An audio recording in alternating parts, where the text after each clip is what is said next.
Saudi अरब में पहला alcohol store खोलने की तैयारियां।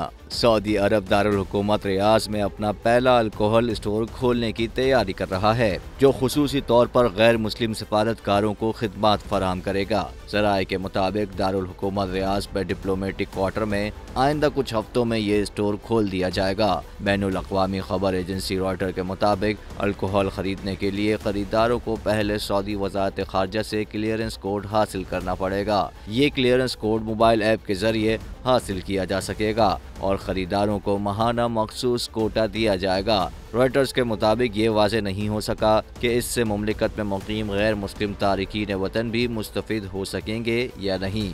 दूसरी जानिब सऊदी हुकूमत की जानिब से खबर पर अभी कोई तबसरा नहीं किया गया है। 1952 में सऊदी अरब में शाह अब्दुल अजीज़ के एक बेटे ने नशे की हालत में एक बरतानवी सिफारतकार को गोली मारकर हलाक कर दिया था, जिसके बाद से सल्तनत में शराब नोशी की ममानियत है और इसकी सरेआम कोड़े मारने समेत दीगर सख्त सजाएं हैं।